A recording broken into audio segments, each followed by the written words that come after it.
Okay, this video is going along with Chapter 15, Section 3. And the first thing I'd like to go over is some of the vocabulary. This whole section is dealing with ratios, and there's a lot of them. We have liquidity ratios, how quickly a company can pay off its short-term debts. Efficiency, how well it's using its resources and generating sales. Leverage, degree to the company is financed its assets. And then profitability ratios, tell how much each dollar of sales, assets, and stockholders' investments resulted in your profit, how well the overall company is doing. And there's a bunch of these. Let's take a look. One of the ones we'll be calculating is what they call the current ratio. And that is you're taking your current assets and dividing it by your current liabilities. Just the top divided by the bottom. And you'll get a ratio, and it's always over 1 or 2:1, so the dot to 1 to pay off. Okay, so all of these are going to be 2:1. Okay, comparing it to that. Another one is the asset test ratio, where you're taking your quick assets, things that you can turn quickly into cash, over your current liabilities. Okay, so that's just a quick asset test. Where are you? How solid is your company? Your average collection ratio, or period in this case, is how well a company is getting the money that they're owed back in so they can use that to buy more inventory and, of course, have more sales. So how quick is the turnaround? And that is your accounts receivable number multiplied by 360, and you're going to divide that by your credit sales. So all of these are going to be basically your top number divided by your bottom. Your inventory turnover is a two-step ratio. You have to get your average inventory first by taking your beginning, adding your ending to it, dividing it by 2 because you're getting an average. And then you're using that under the cost of your goods sold. So again, it's another ratio. Probably might be easier to put all these into your notes because, like I said, there's a bunch of these and you're all going to need those to do your homework. Next one is your asset turnover ratio, where you're taking your net sales divided by total sales. We have a couple more here. Debt to asset ratio is your liabilities, your total liabilities over your total assets. Again, you're just simply dividing it, getting a ratio. And then debt to equity is another one. Here you have debt to assets, here's debt to equity. Again, you're just using different items in order to calculate your ratio. And there's examples in the book here that are very well done about how all of these are applied. Some more here. We have the gross profit margin, net profit margin, and then return on investment. Net income over owner's equity. So all of these are useful items used by businesses in a variety of ways, and we're going to apply those here in our homework. Okay, our first section in our homework is asking us to use working capital and figuring out the current ratio. And so you take that by taking your current assets and dividing it by your current liabilities.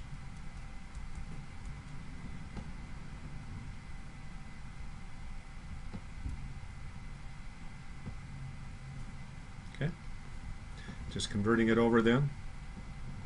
And the difference here is your working capital, and you're going to need that in a minute.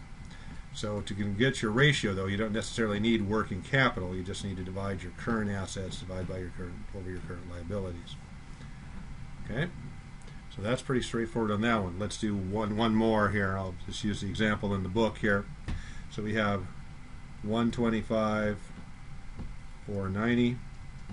We're going to divide by 74,330. Okay. And they, of course, round it up. The 88 is going to go to the 9. And that's where they got the 1.9. And everything's going to be to 1. So the double dots is a 2 a way to interpret 2 mathematically to 1. Okay? So that's pretty straightforward. And again, we get the working capital by subtracting your current liabilities from your current assets. Okay, the second section down here, where you're asked to do a acid test, is where you get all of your quick assets. And you get that by adding your cash, your marketable securities, and your accounts receivable up. You just add those all up and you get your quick assets. Okay, and since we're using the same company then to get your acid test, you take your assets and you divide by your liabilities. Okay, you can of course round up, and that's where they got the 142 to 1. Okay? So that's how they're getting these numbers. So let's do another one. Kind of show you how they did that. So we need to get our quick assets first. So let me see if I can put that up in here where I can get all of these numbers. Here, best I can anyway. Slide that this way. Okay, so we have 12,320. We're going to add our marketable securities. And we're going to add our accounts receivable.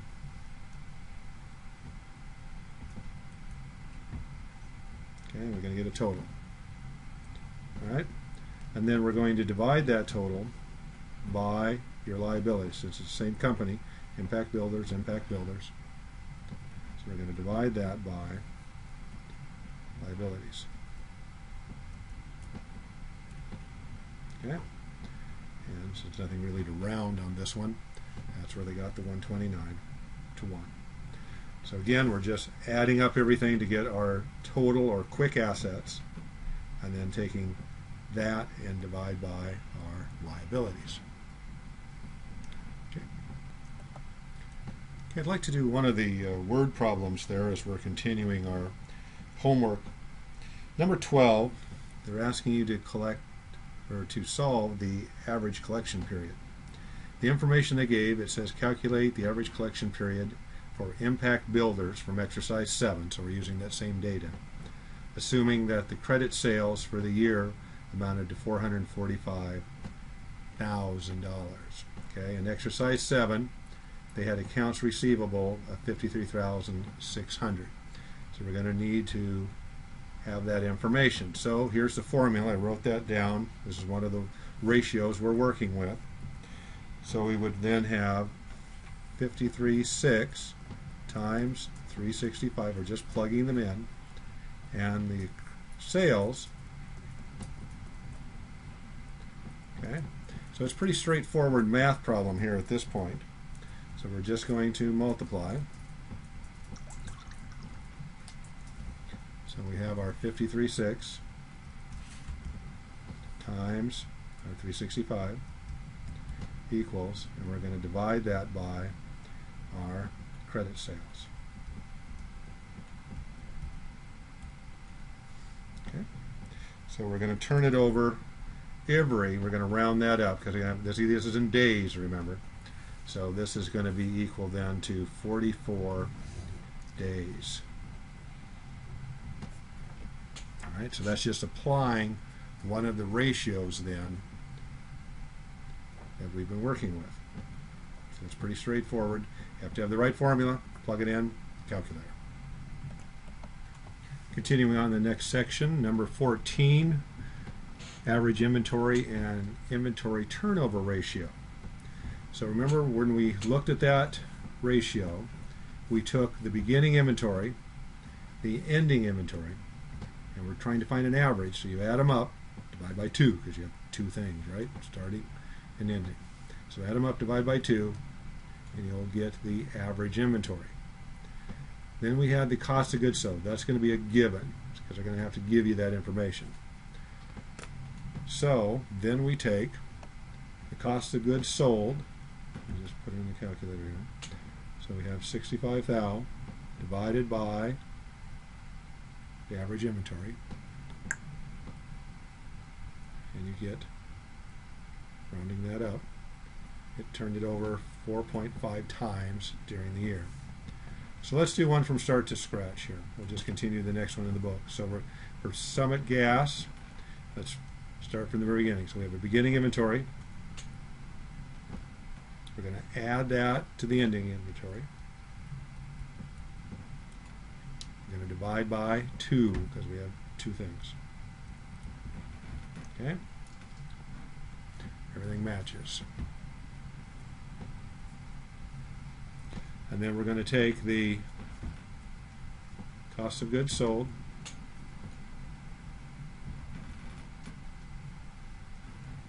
divided by the average inventory.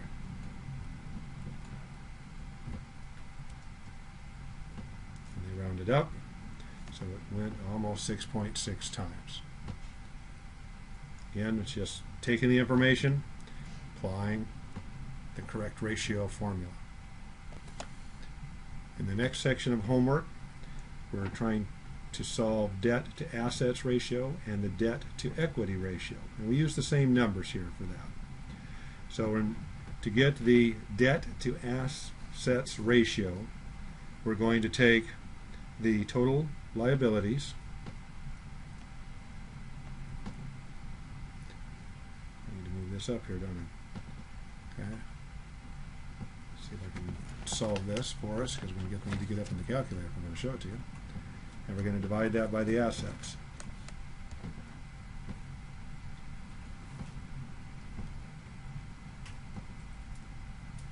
Okay. 0.38 to 1. Okay.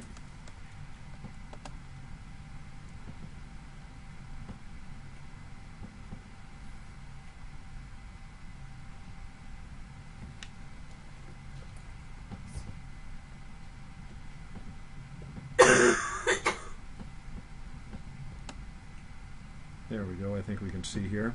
So in order to get owner's equity, we took our assets, we subtracted our liabilities, and we get our equity. Okay? And in order to solve our debt to assets ratio, we take our liabilities and we divide by our assets. And they round it up, of course. Okay, and then to our debt to equity, we do the same thing. We take our liability and divide by our owner's equity. Okay. So everything matches. So again, it's just taking the information you have and applying the formula. In the next section, we're going to work on our gross profit margin and net profit margin. And so to determine this information, we're going to take our net sales, subtract our cost of goods sold, and then come up with our gross profit. So we're just simply subtracting. And then to get our net, we subtract our operating expenses from our gross profit. And then to get our margin here, the gross profit margin is going to take your gross profit and divide it by your net sales. Right? So, let's do that on the calculator. See how they got that number. So we take our gross profit.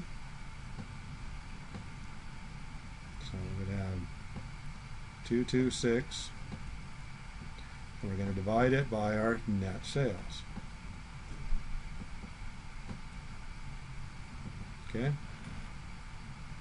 we're going to move that over, make it a percent, because they're asking for a percent.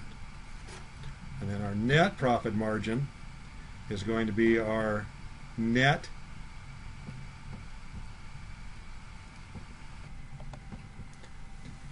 income, or in this case net profit, and we're going to divide that then. So we would take 113,400, and we're going to divide that by our net sales again. And of course, moving it over 2 to make it a percent. Everything matches up. So it's just, again, formula driven. So let's do one more together. This is 26. So subtracting. So let's just start from the whole process here. I'm going to subtract our cost of goods sold.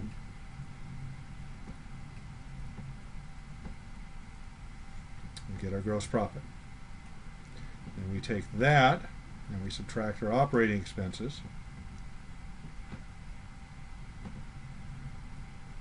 And we would get our net profit. Okay. Now we're looking for our gross profit margin. So we would take our gross profit, right here, just came up with that, and we're going to divide it by our net sales.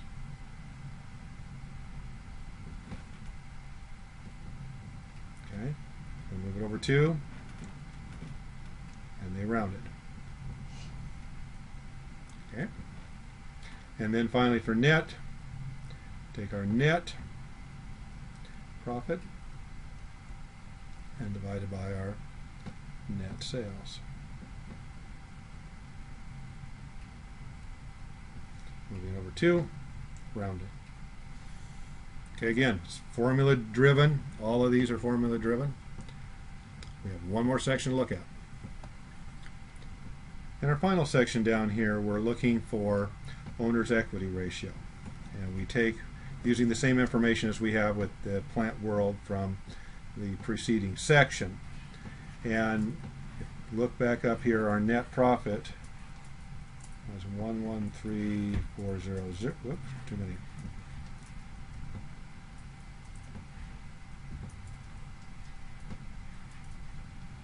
Okay, and we're going to divide that by owner's equity. And moving it over to, okay, because we're looking for a percent. So let's just do one more. Timberline marble, we figured up together, was 78,530. We're going to divide by 434,210. Moving it over 2, rounding up, 18.1. Okay, so again, it's just putting in the information, finding the correct information, putting it into the formula, and doing the math operations. So there's a bunch of formulas in this section, all good. These should be in your notes so you can find them easily later, and have fun with these.